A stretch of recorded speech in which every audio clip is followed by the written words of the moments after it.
बिल्लाहि मिन शुरूरि अंफुसिना व मिन सय्यिआति अमालिना मन यहदिहिल्लाहु फला मुदिल्ल लहु व मन युद्लिल फला हादिय लहु व नशहदु अन ला इलाहा इल्लल्लाह वहदहु ला शरीका लहु। अऊज़ु बिल्लाहि मिनश शैतानिर रजीम। बिस्मिल्लाहिर रहमानिर रहीम। या अय्युहल्लज़ीना आमनू ला तुल्हिकुम अम्वालुकुम वला औलादुकुम अन ज़िक्रिल्लाह सदक़ल्लाहुल अज़ीम। माशाअल्लाह, फैज़ आम इंटर कॉलेज का एक प्रोग्राम सुबह तकरीबन 11 बजे शुरू हो गया था और मुसलसल ये जारी है। तालीम के ताल्लुक से हर किसी ने अपने अपने एतबार से अपने अपने इल्म के मुताबिक तालीम के ताल्लुक से बात समझाई।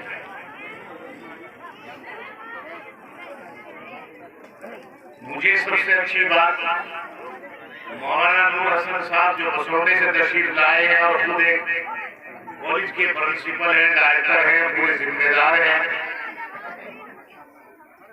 उन्होंने तालीम के ताल्लुक से बतलाया कि आजकल कुछ हम मजबूरियां समझ रहे हैं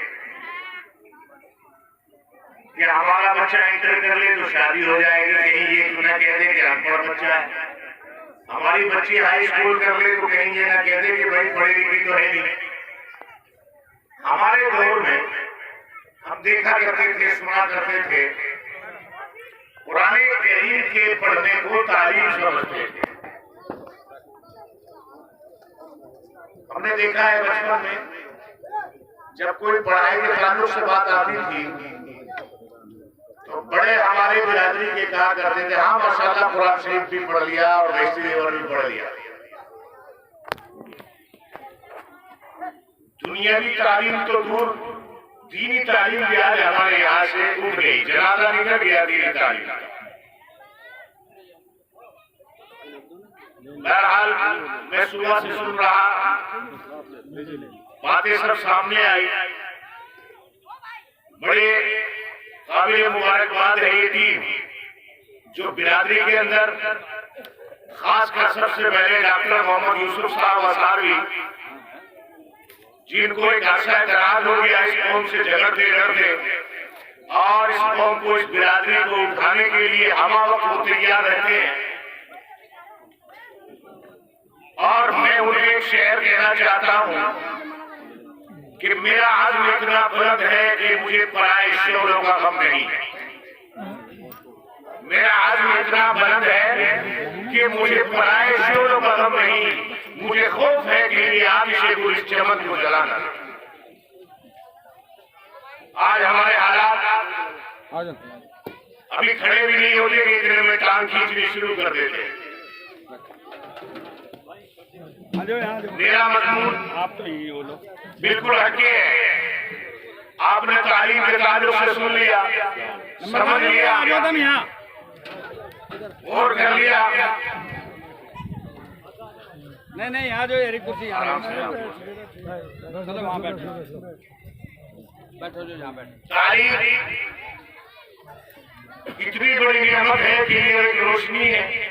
नबी करीम सल्लल्लाहु अलैहि वसल्लम जब कुरान करीम को लेकर आए तो आपने फरमाया, मैं गोलाम की पहाड़ी से जब आया तो मेरे दाएं हाथ में कुरान था। ये फरमाया जुल्मतों का अंधेरा था, बुराइयों का अंधेरा था जब आप मक्के के अंदर तशरीफ फरमा थे। मालूम ये हुआ कि तालीम के बगैर रास्ता नहीं मिल सकता। लेकिन तालीम नहीं है आज, इसीलिए हमारी नस्लें बेकार हो रही है, तबाह बर्बाद हो रही है। ये मदारिस दीनिया दीन के किले हैं, हमारी नस्लों को बचाने के किले हैं। अगर ये बर्बाद हो गए तो हमारे पास कुछ नहीं रहेगा। इंसान जब कोई कदम बढ़ाता है तो बढ़ाने से पहले उसको घसीटने वाले और बहुत मिल जाते हैं। लेकिन याद रखो नौजवानों, जब कोई कदम बढ़ाओगे तो इतनी मजबूती के साथ बढ़ाओ कैसे कि शमा बुझकर जल सकती है, कश्ती तूफान से निकल सकती है, समझ में आ रही? क्षमा बोलते हैं चिराग को। अगर चिराग बुझ गया तो उसको जला सकते हैं आप। कश्ती अगर भंवर में फंस गई तो उसको निकाल सकते हो कोशिश। क्षमा बुझकर जल सकती है, कश्ती तूफान से निकल सकती है। अपने इरादे और हौसले को न बदल, तकदीर किसी वक्त भी बदल सकती है। इंसान को चाहिए कि जब वो कदम बढ़ाए तो हौसले और हिम्मत के साथ बढ़ाए। बगैर हौसले के काम नहीं होता। तन्हा जब आदमी चलता है तो कारवां बनना शुरू हो जाता है। मेरा मजलूम बिल्कुल हक है, मुझे बात कुछ और कहनी है। तालीम के ताल्लुक से आपने सुन लिया, समझ लिया सब कुछ। मेरे कुरान करीम की एक आयत पढ़ी। कुरान सबके लिए रहबर है, अच्छी बातें बतलाता है, खास इसमें किसी कौम और किसी खानदान के लोग। कुरान कहता है, खास मुखातब करता है कुरान करीम। और क्या कहता है? आज हमारे समाज में, आज हमारे मुआशरे में, हमारे जो आज सबसे बड़ी खराबी है वो क्या है? वो सबसे बड़ी खराबी माल है। माल ने ऐसा अंधा कर दिया इस इंसान को कि इसको बड़े और छोटे की शर्म और हया खत्म कर दी। कुरान कहता है, ऐ ईमान वालों, ऐ लोगों, कहीं तुम्हें ये हलाक ना कर दे, कहीं तुम्हें बर्बाद ना कर दे, कहीं ये तुम्हें खत्म ना कर दे। क्या चीज? माल। जब ये माल अच्छी जगह लगता है तो इंसान खुशो-खुर्रम रहता है। आज हमारे मुआशरे में खराबी क्या है? माल दिया अल्लाह ने, औलाद उसको गलत रास्ते पर इख्तियार करके उसको इस्तेमाल कर रही है, औलाद बिगड़ रही है, तरह तरह की बुराइयों के अंदर वो फंस गई। ये कुरान का ऐलान है। मालूम हुआ माल वो खतरनाक शेर है कि अगर ये अच्छी जगह इसको तुमने खर्च कर दिया तो मरने के बाद भी इसका पुण्य और इसका सवाब तुम्हें मिलता रहेगा। माल इंसान को घमंडी बना देता है, माल इंसान को मुतकब्बिर बना देता है, माल इंसान को तबाह बर्बाद कर देता है। एक बात याद आ गई, वाकया याद आ गया। ये बहुत से अमीर जो लोग होते हैं, बहुत सी दफा दिमाग खराब हो जाता है। माल इंसान के दिमाग को खराब कर देता है। वो समझ बैठता है कि तू ही सब कुछ है। ये माल अगर तेरे पास है तो ये तेरी अकलमंदी, होशियारी और तेरे हुनर की बदौलत है। ये माल ये भूल जाता है कि देने वाली अल्लाह की जात है। कोई फकीर, कुरान क्या कहता है? मोहम्मद साइला फला तनहर, कि साइल को मत झिड़को, जो तुम्हारे से मांग रहा है उसको बुरा भला मत कहो। हो सकता है वो किसी खास मजबूरी के तहत तुम्हारे से मांग रहा हो। तुम्हें अगर माल दिया है तो ऐसा नहीं है कि तुम उस माल पर घमंड करो। हदीस शरीफ के अंदर आता है, याद रखो, कि अगर कोई लिखा है कि अगर कोई अरबी घोड़े के ऊपर बैठा हुआ है और सीन एक खास किस्म की उसके ऊपर कालीन समझ ली इस जमाने की होती थी बैठने के लिए, जो लाखों लाखों रुपए की होती थी उस जमाने के अंदर, उसके ऊपर बैठा हुआ है और तुम्हारे दरवाजे पर आकर तुम्हारे शरीर के अलावा मैं भूखा हूं, मुझे खाने के लिए दे दो, तो तुम उसके अरबी घोड़े को देखकर, उसकी सीन और कालीन को देखकर कि लाखों रुपए के घोड़े में है और ये लाखों रुपए की सीन इसके ऊपर कसी हुई है, तुम्हें कोई हक नहीं है कि तुम उसको खाने के लिए मना करो। हो सकता है इसको हजारों मील का सफर तय करना पड़ रहा हो और खाली ये पेट भरने के लिए अपने घोड़े और सीन को नहीं बेच सकता। ये हिदायत दी गई है हमें, ये हमें सबक सिखाया गया। एक अमीर आदमी का वाकया आता है, एक गरीब आदमी भूखा किसी के दरवाजे पर पहुंचा। बड़ी हिम्मत का वाकया है। आज हम परेशान हैं, हमारी औलाद हमारी नहीं कर रही, नाकदरी कर रही है, हमारे साथ बदतमीजी और तेजीरी से पेश आ रही है, बुरा भला कह रही है। उसकी वजह यही है कि तालीम नहीं था, दुनिया की रही है, दीन की रही है। पढ़ा लिखा इंसान होगा तो उसके अंदर अकल और शऊर होगा, समझ होगी कि ये मेरा बड़ा है, ये मेरा छोटा है। जबकि हदीस शरीफ के अंदर आता अल्लाह के रसूल ने फरमाया, जो बड़ों का अदब न करे, छोटों का रहम और शफकत न करे, वो मेरी जमात में से नहीं है।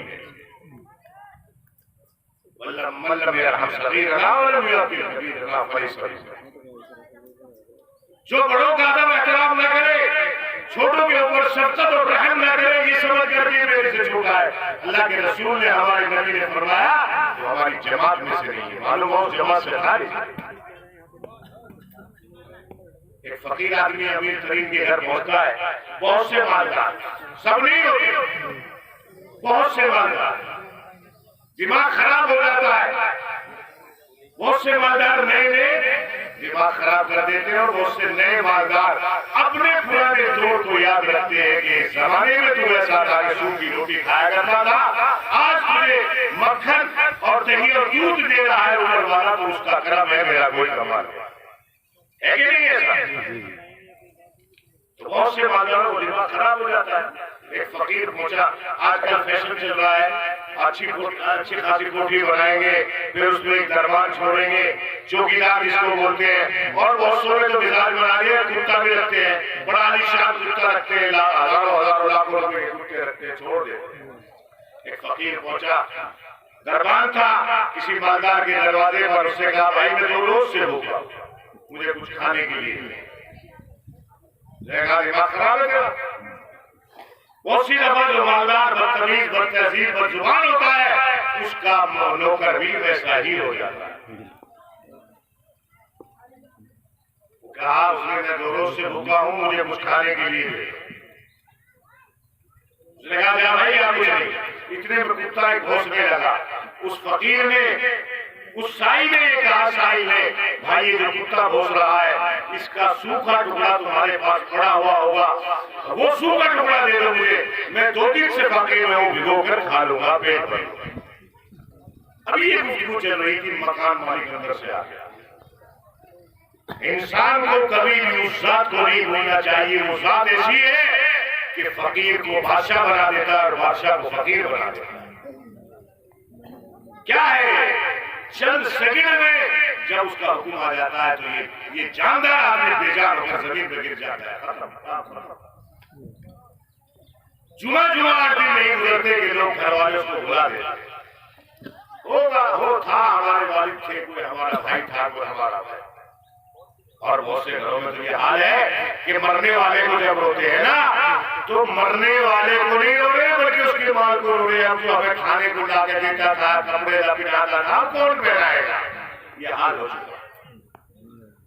दिलों से मोहब्बत निकल गई। वजह उसकी यही है कि माल की मोहब्बत जब डल गई दिल के अंदर, तो खून की मोहब्बत निकल गई। चुनाचे वो मालिक मकान आया, उसने कहा, क्या बात है, ये फकीर बात नहीं आ रहा, बार बार जो है मुझे परेशान कर रहा है, और कह रहा है कि जो है क्या भाई आप कुछ नहीं है। अच्छा, इसकी ये हिम्मत कि हमारे नौकर से मुंह जबान लड़ाए। उसने हाथ करी, नजर करी, एक चाटा उसको रसीद कर। किसने? मालिक ने उस मालदार ने। बस उस फकीर ने आसमान की तरफ को चेहरा उठा भी उठाया, मेरे मौला, है मेरे रब, मेरे मालिक, मेरा क्या कसूर है? भूखा हूँ, भूखा भी रखा तो तूने रखा, मैं अगर खाने के लिए मांगता हूँ तो मुझे थप्पड़ रसीद कर दिया जाता है। और ये कहकर चला। बस यही बात उस ऊपर वाले को ना पसंद। हालात बदलने शुरू कर दिए।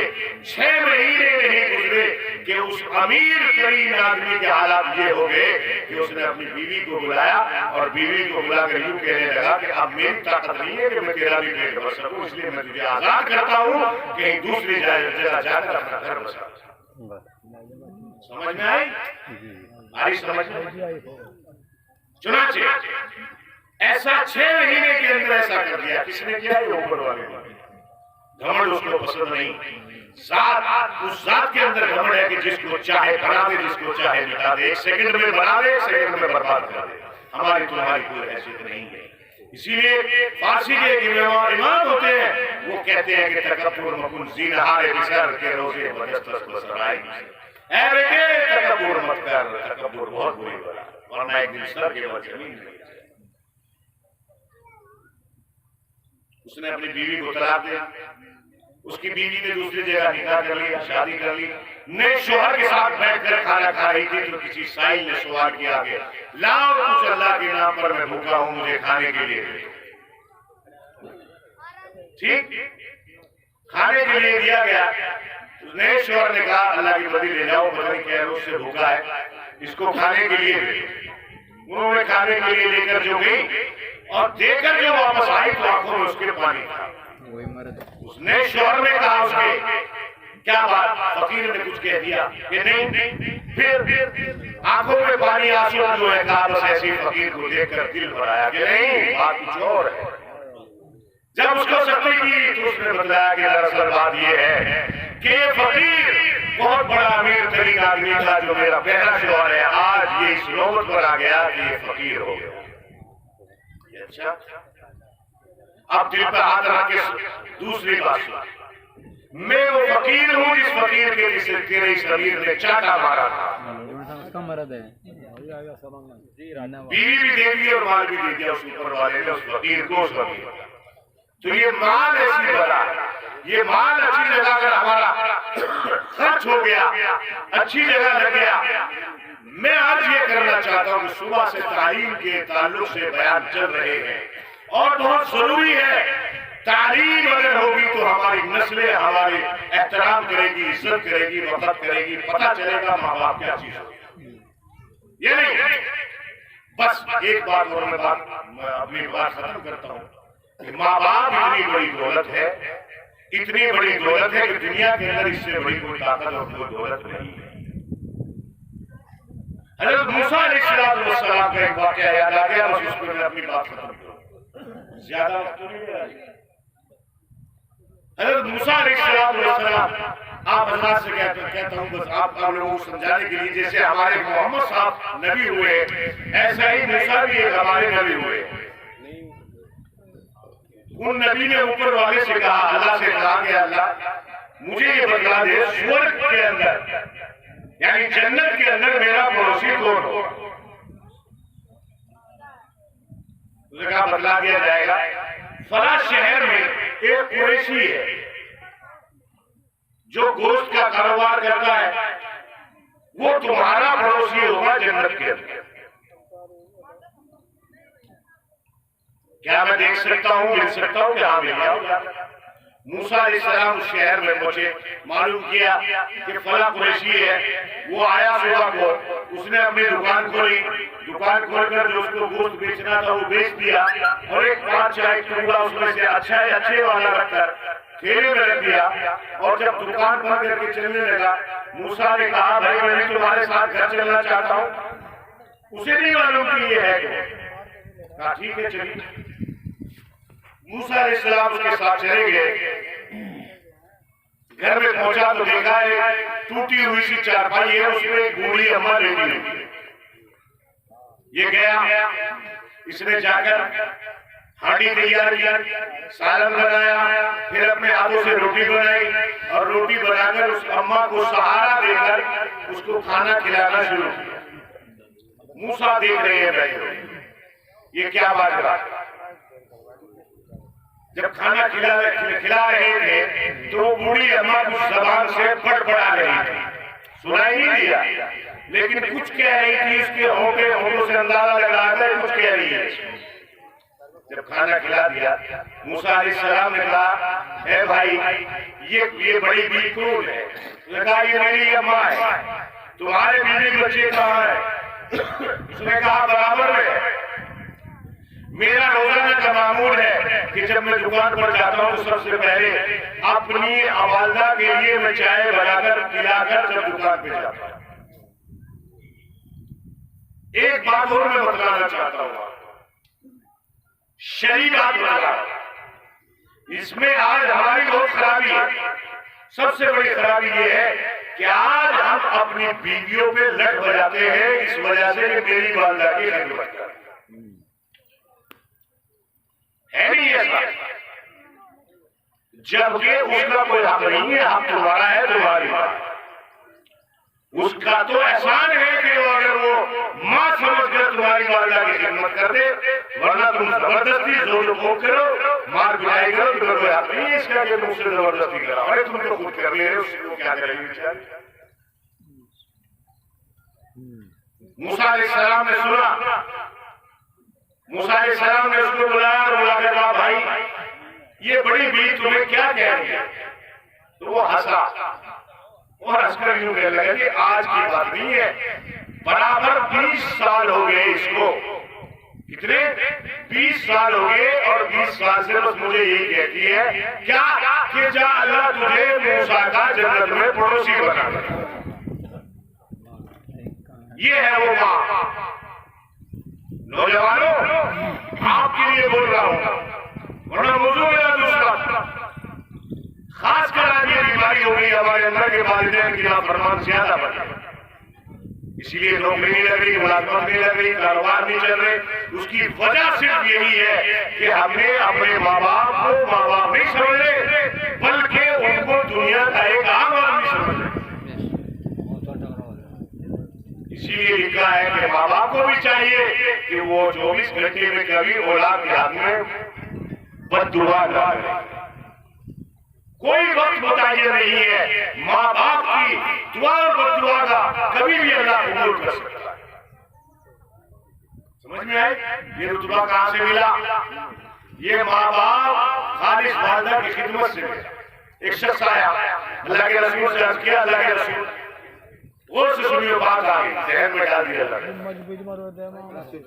माँ अल्लाह के रसूल की खिदमत में हाजिर कहा, अल्लाह के रसूल अगर कोई आदमी ऐसे रास्ते से अपनी माँ को लेकर जाए जो पथरीला रास्ता हो, नोकीला रास्ता हो और नंगे पैर हो और इतना गर्म हो कि कच्चा चना उस फर्श के ऊपर डाल दे तो भून जाए और गोश्त अगर डाल दे तो कबाब बन जाए, और कंधे पे नहीं बल्कि गर्दन पर बिठाकर 46 मील ऐसे रास्ते से अगर अपनी अम्मी को लेकर जाए, नंगे पैर हो, तपता हुआ पत्थर हो, नोकीला हो और 6 मील अपनी माँ को ऐसे रास्ते से लेकर जाए, क्या उसने अपनी माँ का हक अदा कर लिया? ये हमारे नबी साहब मोहम्मद साहब से किसी ने मालूम किया।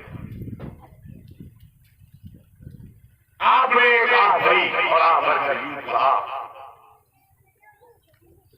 कि तुम हक अदा करने की बात कर रहे हो, जिस वक्त तुम्हें जन्ने का वक्त आया और वो दर्द सहा, जिस दर्द में बच्चा होता है, हमारे यहाँ उसको दर्द से बोलते, तुमने तो उस दर्द का भी हक अदा नहीं किया।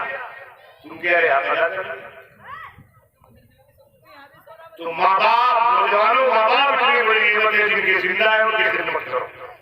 कामयाबी चाहते हो और ऐसे नहीं कहना, अपने पास से नहीं कहना, कुरान का फैसला है कि अगर माँ बाप में से किसी एक को आंखों में आंखें डालकर मोहब्बत भरी निगाह से अगर एक मरतबा तुमने अगर देख लिया कि ये मेरा बाप, आए हाय, बचपन से उठाकर जवान कर दिया, बड़ी बड़ी मुसीबतें परेशानियां उठाई, भूखा प्यासा रहा और ये मेरा बाप है। अगर कोई शख्स अपने माँ बाप में से, चाहे वो बाप को देखे चाहे माँ को देखे, मोहब्बत भरी निगाह से ये देखे ये मेरा बाप है, आता है कि उसको एक हज मकबूल का अल्लाह ताला सवाब अता फरमाता। वो हज जो कबूल हो गया, हमने 20 हज किए, हमने 10 हज किए, लेकिन हम दावे के साथ नहीं कह सकते कि हमारा हज कबूल हो गया, बल्कि ये कहते हैं हो गया होगा।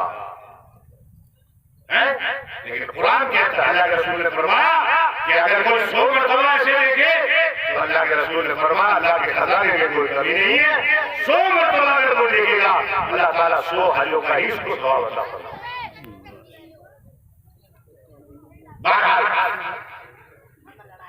वक्त की तंगी है, बहुत लंबा वक्त हो गया, बातें तो बहुत जहन में आ रही है और खासकर माँ बाप के ताल्लुक से बहुत बातें आ रही है।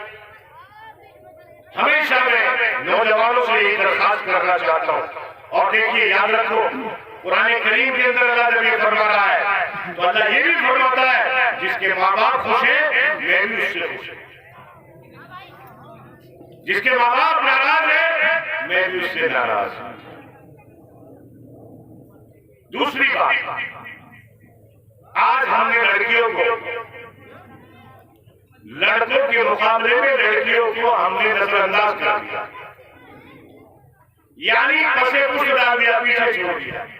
उनकी ब्याह शादियों में खर्च तो कर देंगे अपनी नाक की लड़ाई के लिए, लेकिन कभी हमने ये सोचा है कि इन बच्चियों का भी हक है, हमारी विरासत में से, हमारे माल में से जैसे लड़कों का हक है, ऐसी लड़कियों का भी हक है।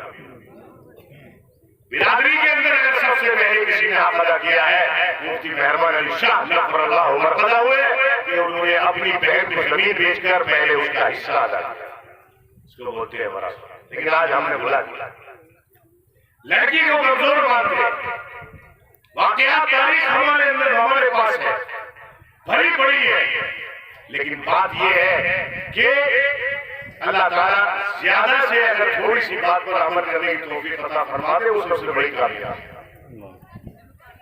आज बेटे को अगर रात को आवाज देते हैं तो बेटा 4 आवाजों में भी नहीं उठेगा,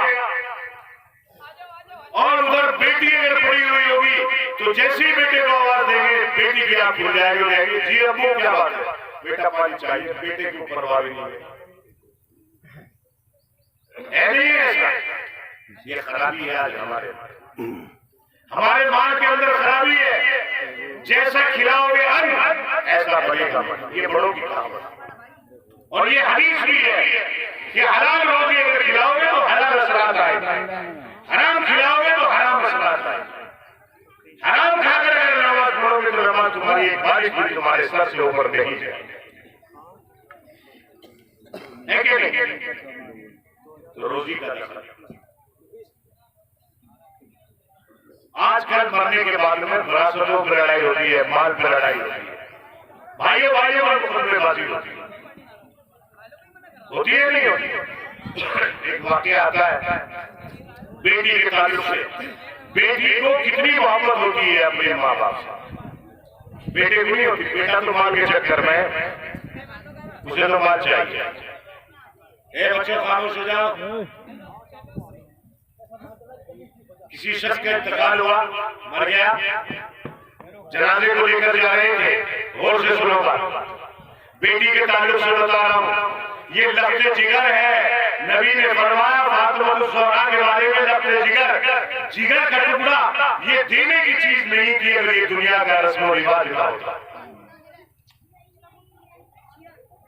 एक शख्स का इंतकाल हुआ, जनाजे को लेकर चले, रास्ते में एक साहब मिले, उसने कहा भाई ठहर जाओ, माल, उन्होंने माल का जिक्र किया। क्या बात है कि भाई इस मरने वाले में मेरे 15 लाख हो गए। कितने? 15 लाख। अब बेटे भी साथ थे, जनाजे के, मरने वाले के भाई भी साथ थे, और कुर्बान कबीले वाले लोग भी साथ थे। लेकिन हमारे सामने तो कोई जिक्र नहीं किया है कि हमारे में फला आदमी 15 लाख। नीचे रखो जनाजा, कब्रिस्तान में घुसने नहीं दूंगा, मैंने 15 लाख रुपए तो ये हमें पता, हम नहीं है इसके वारिस। माल के वारिस वहां जो मौजूद है वो उसके वारिस है, देने का कोई वारिस नहीं। समझ में आ रही बात? अब ये झगड़ा चल रहा था, उस मरने वाले की एक बेटी घर पे रो रही थी बाप की वजह से। क्यों बेटियां यूं भी रोती है, बाप चला गया किसके पास आओगी, माँ चली गई माँ की वजह से रोती है कि आप किसके पास आओगी, भाई बहन कोई किसी का होता नहीं है। लेकिन उसी दिन खत्म हो जाता है बेटी का जिस दिन माँ बाप चले जाते हैं। सच्चाई है ये, दिल में हाथ रख के बतला हुई बात है नहीं है। चुनाचे उस बेटी को ये हुआ कि मेरे आपा पर किसी के 15 लाख है, उसने बर्दाश्त नहीं हुआ। जो जेवरों में निकाला, खानों में निकाले और एक कपड़े में रखे, ये तो ही बर्दाश्त नहीं हो रही उसकी कि मेरे बाप को बदनामी नहीं दे रहा है, एक आदमी कर्ज की वजह से। बेटे मौजूद है जनाजे में, कोई परवाह नहीं, भाई मौजूद है, कोई परवाह नहीं, लेकिन बेटी को परवाह घर में बैठी हुई रो रही थी बाप की वजह से। उसने तमाम जेवर उतारे और एक कपड़े में रखे और कपड़े में किसी को देकर दौड़ाया कि जाकर उस आदमी को कह दे कि फिलहाल ये रख ले, मेरे अब्बा को दफनाने दे, उसके बाद मैं इंतजाम करके पूरे पैसे का तुम्हारे पास पहुंचा। वो शख्स लेकर आया और वो लेने के बाद में वो शख्स हंसा और हंसकर कहने लगा, दरअसल दरअसल बात ये नहीं थी, बात ये है कि मरने वाले के मेरे में 15 लाख रुपए। अब मरने के बाद मैं ये सोच रहा था कि ये पैसा दूं तो दूं किसको, इसका असल वारिस है कौन। अब पता चला कि असल वारिस इसकी बेटी है, बेटे है। समझ में आया? तो भाई माल ऐसी आप, ये माल अगर अल्लाह ने तुम्हें दिया है तो ये समझ लो कि ये अल्लाह की नेमत है, इस नेमत की कदर करो। नाकदरी करोगे, गलत जगह इस्तेमाल करोगे, गलत जगह खर्च करोगे तो अल्लाह ताला उस माल को छीन लेगा, जैसा उस अमीर है। माशाल्लाह ये बड़ी काबिल मुबारकबाद है। और देखो भाई, किसी चीज को चलाने के लिए, किसी चीज को चलाने के लिए वक्त की भी जरूरत है, कुछ सलाह मशवरों की भी जरूरत है कि नहीं, और माल की भी जरूरत है। ये इंसान बनाने के लिए फैक्ट्री तैयार की जाए, फैक्ट्री है, इंसान बनाए जाएंगे। और खिदमत खल्क जो करता है अल्लाह ताला उसको बहुत पसंद करता है। इंसानियत जब तक बाकी है ये दुनिया बाकी है, याद रखो। जिस दिन इंसानियत खत्म हो जाएगी ये दुनिया खत्म हो, बर्बाद कर दी है। अब आने वालों ने अपनी मर्जी से दिए, किसी ने 1000 दिए, 1000 में स्कूल बनता।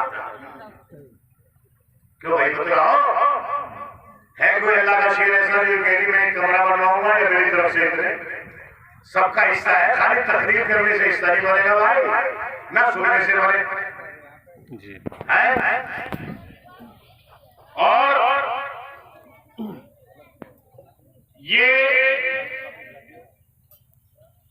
बहरहाल इसमें जितना भी आप लोग जो भी ताउन करेंगे, ये मेरी अपनी सोच है जनाब, मैं अपने तरीके से बोल रहा हूँ, मुझे कोई ना तो बुलवाता, मेरी अपनी कुड़न है। जैसे आपको तालीम में कुड़न है तो उसके साथ साथ वक्त भी देना पड़ेगा, माल भी खर्च करना पड़ेगा, नहीं करना पड़ेगा, और मेहनत भी करनी पड़ेगी। कुछ लोग ऐसे होंगे जो वक्त देंगे, कुछ लोग ऐसे होंगे जो मेहनत करेंगे, कुछ अल्लाह ताला कुछ माल की मतलब गाड़ी कमाई को अल्लाह ताला उनकी कबूल करेगा। तो बहरहाल इसमें सबको ताउन की जरूरत है और दिल से दुआ करने की जरूरत है कि अल्लाह ताला हमारे इस मिशन को कामयाबी अता फरमाए। जैसा प्रिंसिपल साहब ने बताया कि 2% इस गांव में पढ़े लिखे, बड़ी ताजुब की बात। मेरे 5100 रुपए। माशाल्लाह, क्या नाम आपका? चौधरी दीन मोहम्मद साहब। देखो अपनी खुशी से माशाल्लाह कह रहे 5100 रुपए मेरे स्कूल में आ जाए, जो अपनी खुशी से देना चाहे। जिसको अल्लाह ने जज्बा दिया है, तौफीक दी है, वो इसमें ताउन करे। दरवाजा भी है सामने, जो दरवाजा बनेगा वो भी चौधरी दीन मोहम्मद साहब। माशाल्लाह, दीन मोहम्मद साहब की तरफ से बता रहे हैं काजी जावेद साहब, जो दरवाजा बनेगा वो भी इन्हीं की तरफ से बनेगा। देखो कभी कभी ऐसा होता है, आदमी जब देता है तो दूसरे को भी शौक पैदा होता है, जज्बा होता है और दूसरे का फायदा हो जाता है। तो हमारे दीन मोहम्मद साहब जो है चौधरी, इन्होंने 5100 रुपये और दरवाजा भी यही बनाया। और जिसका जैसा माहौल मौका हो, जैसा अल्लाह ने जिसे तौफीक दी है, ज्यादा थोड़ा थोड़ा जैसा जिसका मौका हो ताउन कर सकता है। खाली काम भी करना पड़ेगा। 5100 रुपए माल ले लो जी। 5100 रुपए। नसीर जी, नसीर गाजू, नसीर साहब गाजुद्दीन मिलाने से जी जी अल्लाह कबूल फरमाए। भाई 5100 रुपए के लिए कोई ऐसी ही तो अल्लाह अपनी खुशी से शरीक होना चाहते हो इसके अंदर, वो शरीक हो जाए। हाँ, ये बहुत बड़ी खिदमत है, इतनी बड़ी खिदमत है कि जब इंसान को इंसान अच्छाई से याद करता है ना तो अल्लाह ताला भी उससे खुश होते हैं। हज़रत उमर रज़ियल्लाहु ताला अन्हु को पर्चा मारा गया, उनको जख्मी किया गया और बेटे से कहा कि जाओ बेटा मदीने के अंदर लोगों के तासुर लो, लोगों के ख्याल मालूम करो कि उमर के बारे में लोगों की क्या राय है।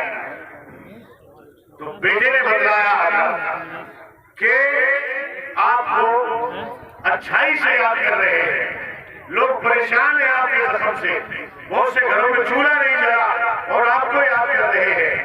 अमीरुल मोमिनीन, वो खलीफा कि कुरान करीम में जो उमर ने मशवरा दिया,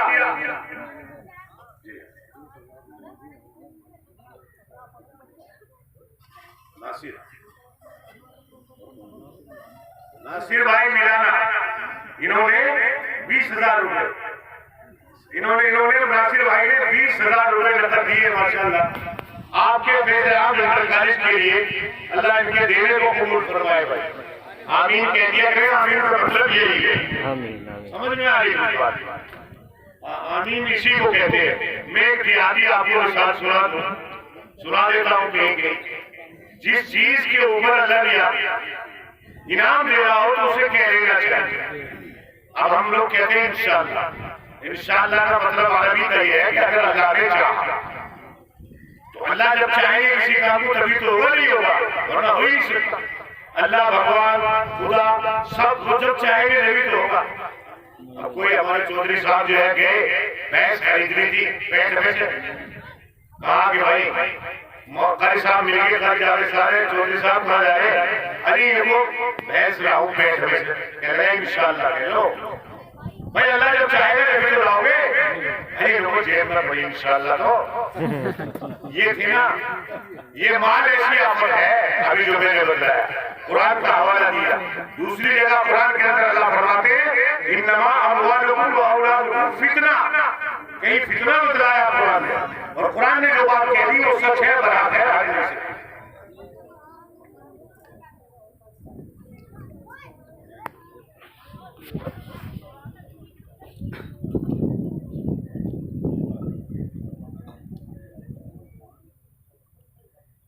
भाई मांगे मिलाने से 5,000 रुपए। माशाअल्लाह भाई, जो अपनी खुशियां देना चाहे दे, ये तश्कील नहीं है। मैंने पहले भी बताया था खड़े होकर, मुझे कोई कहता नहीं मेरी आदत खराब है, मस्जिदों में जाता हूँ तो ऐसे ही खड़ा होकर अपनी तरफ से कर लेता हूँ। अच्छे काम के लिए किसी को तरगीब देना वो अलग चीज है।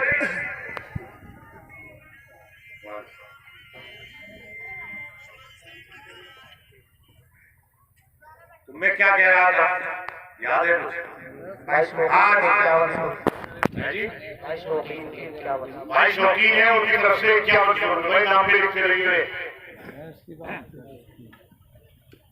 भाई शौकीन साहब के 51 अपनी खुशी से, जो कोई तस्वीर के लिए चलना नहीं है, ये तो एजुकेशन तालीम के ताल्लुक से बेदार करने के लिए ये आज एक प्रोग्राम रखा गया, ताकि ये खाली जबान तक खानो तक में बड़े दिल की गहराइयों में उतर जाए और ये मोहब्बत दिल के अंदर उतर जाए कि हाँ फिक्र नहीं है, हमें अपने बच्चों को तालीम से आरास्ता और पैरास्ता करना है।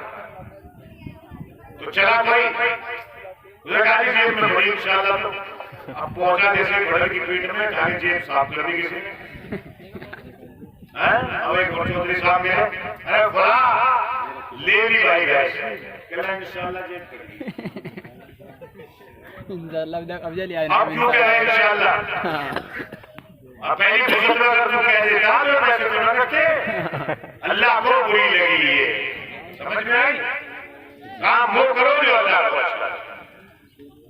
अल्लाह तबारक व तआला ने हमें मांग दिया है तो उसको अच्छी जगह खर्च करो, अपनी औलाद की तालीम के ऊपर, अपनी औलाद की तालीम के ऊपर खर्च करो, अपनी औलाद की बका के लिए, उसका कुछ बनाने के लिए खर्च करो।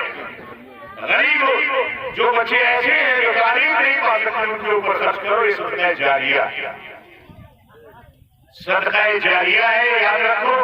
और जब तुम दुनिया में नहीं होगे और उस वक्त भी तुम्हें उसका अजर, उसका पुण्य तुम्हें वहां पहुंचता रहेगा, उस घड़े के अंदर जिस घड़े में कोई तुम्हारा पुरस्कार हाल नहीं होगा। सिर्फ वो चीज होगी जो दुनिया के अंदर तुम छोड़कर गए हैं। नमाज पढ़ते थे वो बंद हो गई, ज़कात देते थे वो बंद हो गया, हज करते थे वो बंद हो गया, और दूसरे अमाल करते थे सब बंद हो गए। वही बाकी रहेगी जो आपने इंसानियत के लिए, दीन की खातिर के लिए, अल्लाह और उसके रसूल के घर के लिए जो तुमने लगाया है और वो आबाद है, वो चलते रहेंगे जब तक उसका सवाब तुम्हें उसका मिलता रहेगा। तो माल को अच्छी जगह खर्च करो, अपनी नस्लों को बचाने के लिए बेहतरीन मौका है। इसके अंदर बढ़ चढ़ के मेहनत करो, लोगों को जगाओ, उनको एहसास दिलाओ कि तालीम कितनी बेहतरीन चीज है, इस तालीम के बगैर कुछ नहीं कर सकते। अल्लाह तबारक व तआला हमें इन बातों के ऊपर अमल की तौफीक अता फरमाए और इस तालीम की बेदारी के इन नौजवानों को आसास देने की अल्लाह हमें तौफीक दे।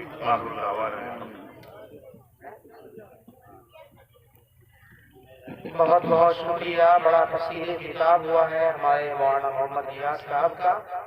अब प्रोग्राम के इख्तिताम में हमारे दरमियान में हमारे मेहमान हैं चौधरी शरणवीर साहब, जो कि देशवार आपके चौधरी भी होते हैं, शाहजोड़ी से तशरीफ लाए हैं।